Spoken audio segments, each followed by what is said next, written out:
नमस्कार दोस्तों, study all video में आप सभी का स्वागत है। मैं मध्यकालीन भारतीय इतिहास के बारे में जानकारी दे रहा हूं। उसमें सबसे पहले वीडियो बनाया था इस्लाम का उदय एवं भारत में उसका विकास कार्यक्रम। उसके बाद मैंने दिल्ली सल्तनत के अंतर्गत मोहम्मद गोरी और कुतुबुद्दीन ऐबक के बारे में बता दिया है। इसमें मोहम्मद गोरी को शॉर्ट में भी हम इसकी कहानी बता देते हैं। तो मोहम्मद गोरी पहला वो शासक था जो भारतीय इतिहास में इस्लाम धर्म का स्थापना भारतीय क्षेत्र में मोहम्मद गोरी किया था, और उसी का ये दास है कुतुबुद्दीन ऐबक, जो दासत्व से मुक्ति तो पा जाता है, लेकिन जब तक सुल्तान के पद पर रहता है अपने आप को सिपह सलार यानी नायक, सेना नायक के तौर पर ही शासन करता है। उसके बाद आगे हम आज बढ़ेंगे इल्तुतमिश के बारे में, जो कि कुतुबुद्दीन ऐबक का ही दास है। यह कुतुबुद्दीन ऐबक का ही दास है। अब इसके बारे में हम जानकारी देते हैं कि ये कैसा शासक था और इसका शासन कार्यक्रम कैसा रहा। तो एक एक करके हम ये सब जितना भी है डिटेल नोट्स बना रखे हैं। समय मिलते ही थोड़ा थोड़ा करके मैंने एक टॉपिक वाइज करके आपको अपलोड करते रहेंगे। बस आप हमारे साथ बने रहिए, और इसमें अगर कोई कमी हो तो आप सुझाव भी दे सकते हैं। तो चलिए आगे चलते हैं, समय को ज़्यादा ये न करके। आप देख रहे हैं कि आज बताने जा रहे हैं इल्तुतमिश के बारे में, जो कि 1211 से 1236 के बीच तक इसका शासनकाल रहा। इल्तुतमिश के बारे में देखते हैं कि आगे क्या है। कुतुबुद्दीन ऐबक की अचानक मृत्यु होती है। अचानक मृत्यु इसलिए क्योंकि वो चौगान खेलते, पोलो जैसा एक खेल होता है, वो खेलते वक्त अचानक घोड़े से गिरने के बाद कुतुबुद्दीन ऐबक की मृत्यु हो जाती है। के उत्तराधिकारी के तौर पर आराम शाह, जो कि भाई या भतीजा दोनों में से एक था, को तुर्की के अमीरों ने बैठाया। अमीरों होते थे उस समय छोटे छोटे सेनानायक, यानी अभी जैसे बोलिए जिसका मतलब दरबार में बोलबाला होता था, वो अमीर कहलाते थे, ने बैठाया। क्योंकि ऐबक की केवल 3 पुत्रियां थी। कुतुबुद्दीन ऐबक की 3 पुत्रियां थे, इसलिए इसके भाई या भतीजे को बैठाया गया था। आराम शाह एक अयोग्य शासक था जिन्हें इल्तुतमिश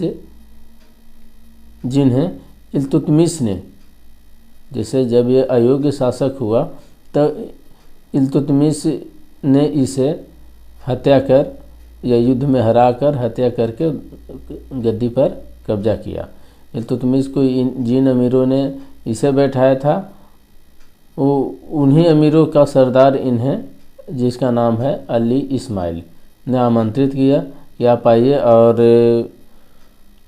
दिल्ली की सतह, लाहौर की सतह को संभालिए। दिल्ली लाहौर की सतह, क्योंकि दिल्ली और लाहौर ही कुतुबुद्दीन ऐबक ने अपने हिस्से में लिया था। जब इल्तुतमिश आराम शाह को हराया तो उस समय यह स्वयं बदायूं का सूबेदार था। बदायूं अभी वर्तमान में यूपी के क्षेत्र में है, और ऐबक का ये दामाद भी था। इसको इसलिए बुलाया गया कि ये ऐबक का दामाद भी था, करीबी भी था, और ये योग्य शासक भी था। तो ये आराम शाह को दिल्ली के निकट जड़ नामक स्थान में हराता है और हत्या कर उसे सुल्तान बन बैठता है। आगे अब देखते हैं कि ये इल्तुतमिश के बारे में क्या है। इल्तुतमिश मोहम्मद गोरी का अंतिम युद्ध जब यह खोखरो जनजाति से हो रहा था, जिस समय यह जीत हासिल करने में ऐबक एवं इल्तुतमिश दोनों की महत्वपूर्ण भूमिका था। अतः प्रसन्न होकर गोरी ने, यानी मोहम्मद गोरी ने ऐबक से कहा कि इसे भी अपने दासत्व से मुक्त कर दे एवं अमीरन उल उमरा की उपाधि प्रदान की तथा बदायूं का इक़्तिदार बनाया। कहने का मतलब कि कुतुबुद्दीन ऐबक से यह मोहम्मद गोरी दरख्वास्त किया था कि इसे इल्तुतमिश एक ऐसा अच्छा दास का मतलब सेनापति है, दास सेनापति, इसे भी अपने दासत्व से मुक्त कर देना। उसे मुक्त करने के बाद उसे बदायूं का सूबेदार बना दिया था। दूसरा, यह दिल्ली का पहला सुल्तान था जिसने सुल्तान पद की स्वीकृति किसी गोर शासक से नहीं बल्कि बगदाद के खलीफा अल मुंतसिर बिल्लाह से प्राप्त की थी। इससे पहले जो कुतुबुद्दीन ऐबक था उसे सुल्तान की उपाधि मोहम्मद गोरी का भतीजा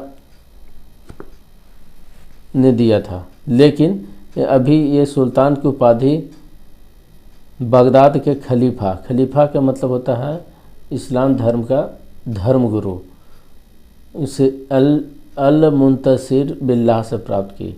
इसे साफ पता चलता है कि यह इस्लाम धर्म की प्राथमिकता देने वाला है। दूसरा, ये दिल्ली को राजधानी बनाने वाला प्रथम शासक था। इससे पहले जो शासक यानी कुतुबुद्दीन ऐबक था वो लाहौर को अपनी राजधानी बनाया था, लेकिन जैसे ये सुल्तान बना इन्होंने लाहौर से राजधानी को कहाँ दिल्ली में शिफ्ट कर दिया। अब आप देख सकते हैं कि जैसे ही कुतुबुद्दीन ऐबक राजा बनता है तो उस समय तो चुनौतियां थी ही, लेकिन जब इल्तुतमिश राजा बनता है, सुल्तान बनता है, तो उस समय और आपको चुनौतियां दिखाई देने लगी। ऐसा इसलिए क्योंकि ये दासों का दास था, यानी दिल्ली पर यानी कुतुबुद्दीन के साम्राज्य पर कब्जा करने की होड़ जम पड़ी। इस प्रकार आप देख सकते हैं कि कितनी सारी समस्याएं आई। ऐबक की मृत्यु के बाद ही ऐबक के अन्य दास स्वयं को दासत्व से मुक्त मान लिए, जबकि इनको केवल इल्तुतमिश को बगदाद के खलीफा से मिला था, लेकिन बाकी अन्य दास भी बोले कि मेरा तो दास मालिक जो था वो मर गया, तो अब हम किसके दास रहें। तुरंत अपने आप को मुक्त कर लिया और साम्राज्य पर कब्जा करने की होड़ लग गई। मुक्त समझ लिया और अपने स्वतंत्र राज्य स्थापित कर लिया। उदाहरण के बंगाल का क्षेत्र, बंगाल का क्षेत्र ऐसा क्षेत्र है जो राजधानी से बहुत दूर होने के कारण अक्सर चाहे जितना हर एक काल में जितना भी राजा आए इस पर कंट्रोल बहुत थोड़े समय के ही रह रहा था। दूरी होने के कारण, अब एक विकास क्षेत्र होने के कारण कि यहाँ तो विद्रोह या स्वतंत्र होना आम बात हो गई थी।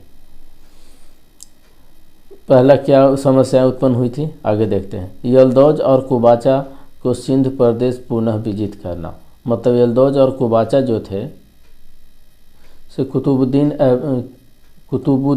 ऐबक के सहपाठी दास थे, यानी मोहम्मद गोरी के ये सब दास थे।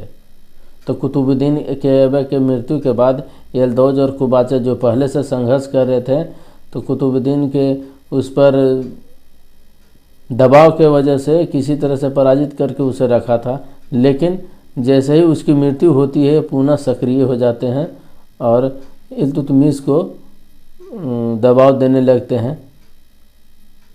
लेकिन इल्तुतमिश बहुत चालाकी से इनको क्या करते हैं, हराकर सिंध प्रदेश को विजित कर लेता है। दूसरा, मंगोल आक्रमण का खतरा। जब इल्तुतमिश राजा था उस समय एक मंगोल नेता चंगेज खान था, जिसे तैमूचिन भी कहा जाता है, ने गोबी के रेगिस्तान एवं एशिया के घास के मैदान की समस्त बर्बर जनजातियों को हराने के बाद ईरान के ख्वारिज़्म शाह के संपूर्ण साम्राज्य को नष्ट कर दिया। कहने का मतलब कि चंगेज खान एक ऐसा लुटेरा था जो जिस क्षेत्र में जाता पूरा उसका तहस नहस, यानी वो लूटता ही नहीं, पूरे क्षेत्र को वो बर्बाद कर देता था। तो ऐसे में साम्राज्य को नष्ट किया। लेकिन इसका बड़ा बेटा जलालुद्दीन मांगबरनी भागकर, यानी ख्वारिज़्म शाह का एक लड़का था जलालुद्दीन मांग बरनी, ये भागकर भारत की तरफ आया और वो सहायता मांगने लगा इल्तुतमिश से, लेकिन इल्तुतमिश ने बहुत चालाकी से उसे मना कर दिया ताकि और चंगेज खां के हमले से दिल्ली को नुकसान होने से क्या किया, बचा दिया। कहने का मतलब कि यहाँ पर है कि इसे संरक्षण देने का मतलब है कि चंगेज खां दिल्ली पर आक्रमण करता और भला कुछ लालच में यह दुश्मनी क्यों चंगेज खां जैसे खतरनाक से मोल ले। इस प्रकार वह चालाकी से दिल्ली को बचा लिया। अगला है मलिक जानी को बिहार का सूबेदार बनाया। 40 गुलामों के सरदारों का गुट का गठन किया जिसे तुर्कान चिहलगामी, जिसमें 2 तरह के तुर्क सरदारों का गठन था। एक तो प्रॉपर तुर्क दास थे, मतलब तुर्की जो दास हुए थे वो, और दूसरा गैर तुर्क, मतलब ये भारतीय जो होंगे वो गैर तुर्क कहलाए, ये थे।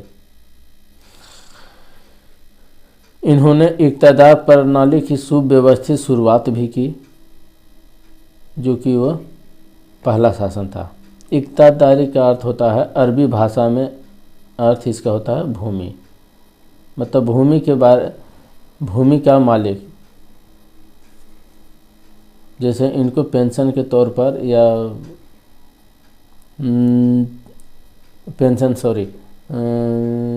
इसको बोलते हैं वेतन के तौर पर इसको जो दिया जाता था वो भूमि ही दिया जाता था, वो इक़्तिदार, और जो इसका मालिक होता था उसको इक़्तिदार कहा जाता था।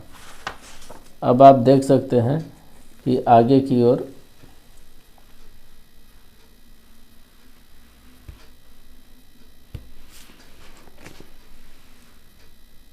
अब स्पष्ट दिखाई दे रहा है। अब देखिए इसका न्याय व्यवस्था कैसा था। इब्न बतूता ने लिखा है कि इसके महल के सामने 2 सिंह बनाए गए थे जिसके गले में घंटी लगी होती थी। न्याय चाहने वाला व्यक्ति वहां आता, घंटी को बजाता और एक बात का विशेष ध्यान रखता कि वो न्याय पाने आया है तो वो लाल वस्त्र का धारण करके आना होता था। दिल्ली के कुतुब मीनार का निर्माण कार्य इन्होंने ही पूरा किया था। यानी दिल्ली का तो कुतुब मीनार का निर्माण कार्य का शुरुआत कुतुबुद्दीन ऐबक ने किया था, परंतु उस कुतुब मीनार के निर्माण को पूरा करने में इल्तुतमिश का महत्वपूर्ण हाथ था। इल्तुतमिश का यदि कुल मूल्यांकन करें कि ये कैसा शासक था, तो इतिहासकार के निजामी ने कहा कि ऐबक ने दिल्ली सल्तनत की रूपरेखा के बारे में सिर्फ दिमाग में खाका बनाया था, मतलब वो केवल सोचा था कि हम दिल्ली को ऐसे करेंगे वैसे करेंगे, लेकिन उसके पास पर्याप्त समय नहीं। अचानक मृत्यु हुई तो फिर जो बात सोचा था वो सोचा ही रह गया। तो पुनः पढ़ते हैं कि ऐबक ने दिल्ली की सल्तनत की रूपरेखा सिर्फ दिमागी खाका बनाया था। इल्तुतमिश ने उसे एक व्यक्तित्व, एक पद, एक प्रेरणा शक्ति और एक दिशा तथा एक शासन व्यवस्था और एक शासक वर्ग प्रदान किया। मतलब सीधा सीधी बोलिए कि कुतुबुद्दीन ऐबक ने जो सोचा था उसको सही तरीके से लागू या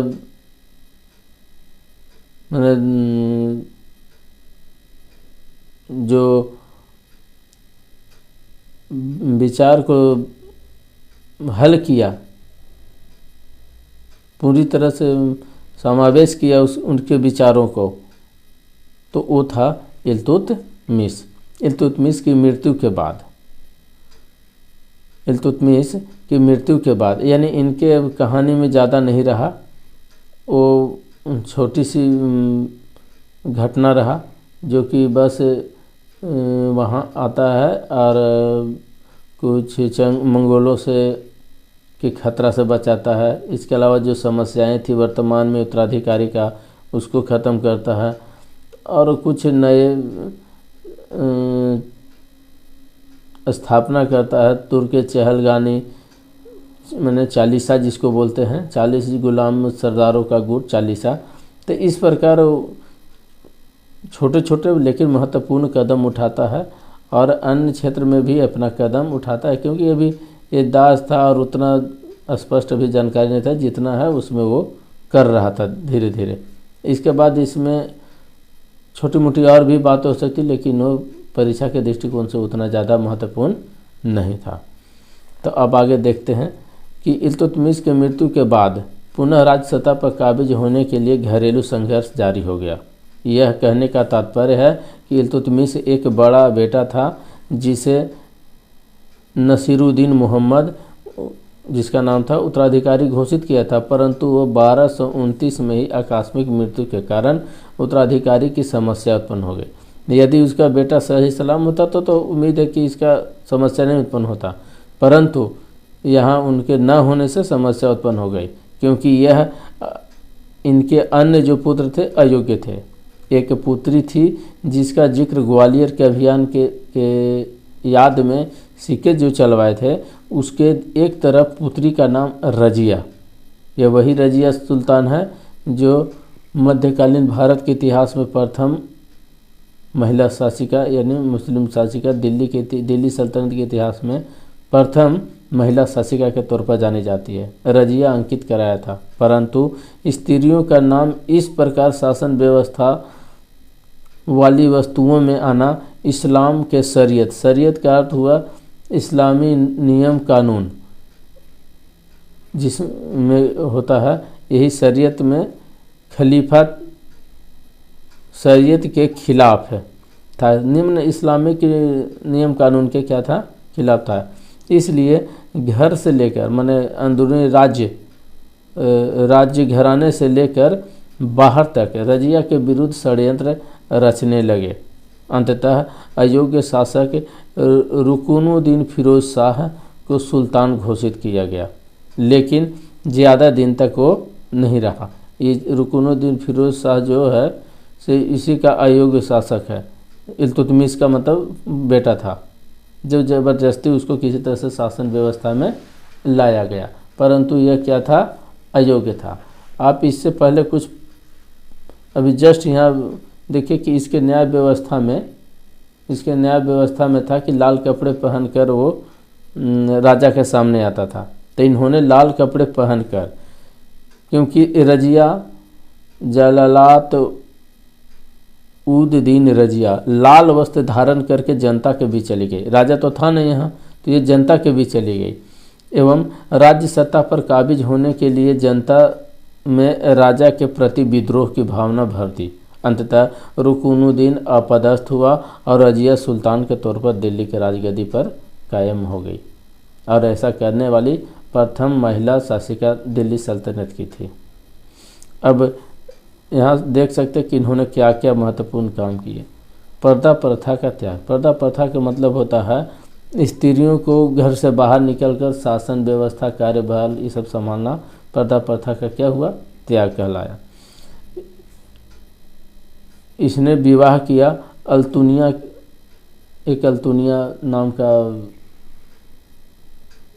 राज्य में एक छोटा मोटा सेनानायक था उससे,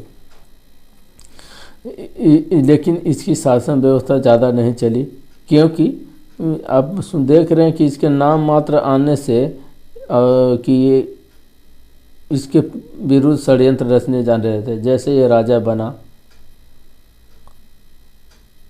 राजा रजिया सुल्तान बनी, तैसे ही इसके विरुद्ध और षड्यंत्र रचे ही जाने लगे। मतलब किसी भी हालात में इसे महिला शासिका के तौर पर कोई स्वीकार नहीं कर रहे थे, खास करके अमीर गुट सरदार। अब यहाँ पर जो चालीसा गठन किया था वो 0% भी मतलब इसे एक्सेप्ट नहीं कर रहे थे अपने आप के ऊपर। तो आगे देखते हैं दोस्तों। अब यहाँ पर देखिए, राजा अगर बनती भी है, मतलब रानी बनती भी है, दिल्ली सत्ता पर काबिज होती भी है, तो ये जनता के बीच जाने पर हुआ था। तो यानी इसको राज्य से कोई समर्थन, राज्य के अंदरूनी से कोई समर्थन नहीं मिला, मैंने ज़बरदस्ती किसी तरह से काबिज हुई थी। तो स्वाभाविक है कि ये ज़्यादा समय तक टिक नहीं सकती है। इतना विद्रोह सह के कौन सा राजा राज कर लेगा जिसका अंदर ही सहयोग नहीं मिलेगा। जैसे मंत्री हो गया, उनके गुट सरदार हो गए, इन सब से मेन सहयोग मिलेगा नहीं तो कैसे कितना दिन तक चलेगा राजकाज। वही इसके साथ हुआ। ये ज़्यादा समय तक नहीं चला और इसको किसी तरह से हराकर हरियाणा के कैथल में इसको हत्या कर दी गई। इसका जो कब्र है मोहल्ला बुलबुली खान, तुर्कमान गेट, दिल्ली में है। और इस प्रकार रजिया सुल्तान और इल्तुतमिश दोनों की कहानी के क्या होता है, समाप्त होता है। ये जो हत्या किया था मुइजुद्दीन बहराम शाह 1240 में इसे क्या कर दिया गया था, हत्या। अब देखते हैं दोस्तों कि महिला शासिका के तौर पर कि मैंने बताया कि दिल्ली सल्तनत में मध्यकालीन इतिहास में प्रथम महिला शासिकाएँ ये हुई थी रजिया सुल्तान। लेकिन हम अब ये देखना चाहते हैं कि उसी समय अन्य क्षेत्र, भारतीय क्षेत्र में कौन कौन महिला शासिका मध्यकालीन भारत में हुई है उनके बारे में हम जानते हैं। रजिया सुल्तान जो अभी हम देखें कि इनका शासनकाल 1236 से 1240 रहा। ये गुलाम वंश यानी ममलूक वंश की अंतर्गत आती है और इनका राज्य क्षेत्र क्या था, दिल्ली। रानी रुद्रमा देवी ये है 1260 से 1291 यानी 31 साल शासन किए। एक कातकीय साम्राज्य की महारानी थी और इनका राज्य क्षेत्र था द्वार समुद्र।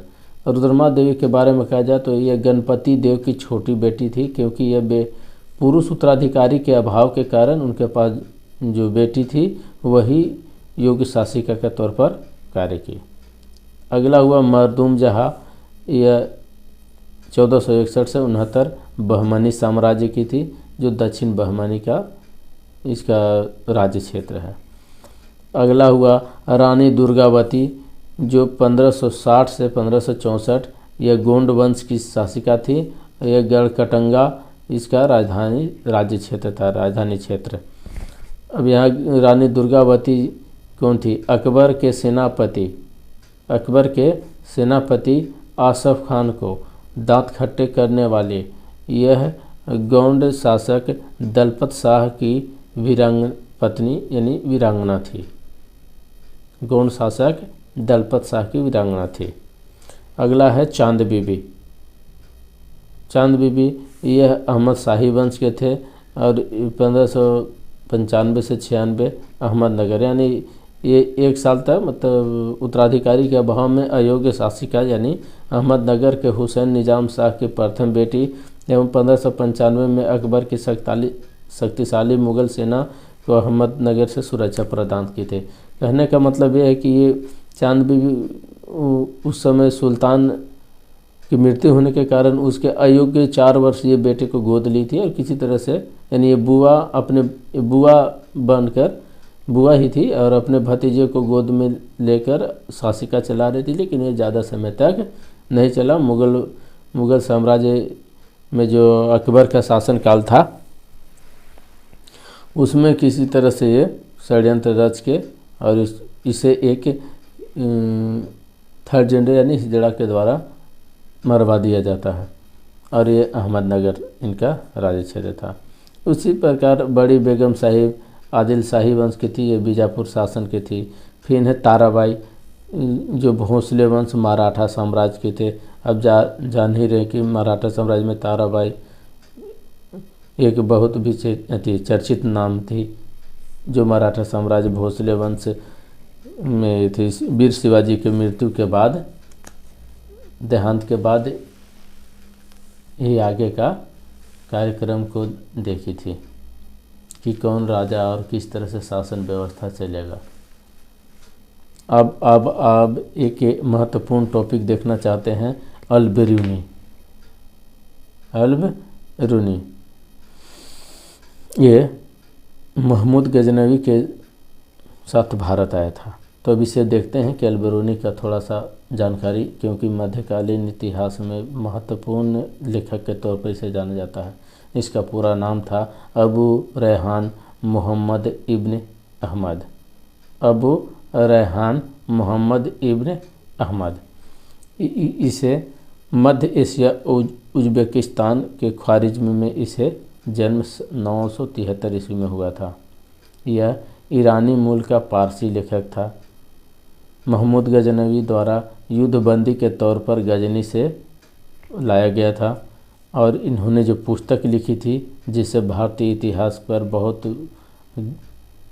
मतलब अंदरूनी गहन जांच से जानकारी मिलती है, उसका नाम था तहकीके हिंद। ये प्रमुख पुस्तक, ऐसे एक दो और पुस्तक थे लेकिन इसमें तहकीके हिंद इसका पुस्तक था।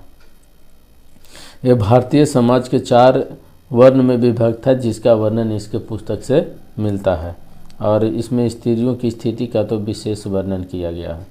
अलबरूनी के अनुसार महर्षि पराशर के पुत्र महर्षि वेदव्यास ने हिंदी वर्णमाला की खोज की थी जिसमें 50 अक्षर थे। वेदव्यास ने हिंदी वर्णमाला की खोज की थी जिसमें कितने अक्षर थे? 50। इस प्रकार दोस्तों इल्तुतमिश और उसके आसपास की कहानी, यानी अलबरूनी को हमें मोहम्मद गोरी और गजनवी के बारे में बता रहे थे, उस समय बताना चाहिए था स्पष्ट रूप से, लेकिन देखिए कि अब ये दूर ना हो जाए इसलिए महिला शासिका और इनका स्पष्ट अभी जिक्र कर दिया, ताकि मोहम्मद गजनवी को हाल में ही हम लोग पढ़े हैं। वो 17 बार भारत पर आक्रमण किया, एक लुटेरे के तौर पर था, तो उनके साथ ही आए थे। तो अब इस प्रकार आप देख सकते हैं कि आज का टॉपिक लगभग ख़त्म हो गया, क्योंकि ये ज़्यादा लंबा वीडियो होगा तो देखने में भी आपको बोरिंग लगेगा। तो अगले वीडियो में हम गियासुद्दीन बलबन के बारे में बताएंगे कि वो गियासुद्दीन बलबन कौन था। तो इस प्रकार दोस्तों आज वीडियो का यहीं पर समापन करते हैं। तो आप देख सकते हैं कि वीडियो हमारे द्वारा किस प्रकार बनाया गया, आपके लिए शिक्षाप्रद होगा, जानकारी आपके शिक्षा में सहयोग करेगा। तो आप हमारे चैनल को लाइक सब्सक्राइब भी कीजिएगा तो अच्छा रहेगा, ताकि जब भी हम अपना वीडियो अपलोड करें तो आपको ये आसानी से उपलब्ध हो जाए। तो रखते हैं दोस्तों, जय हिंद, जय भारत।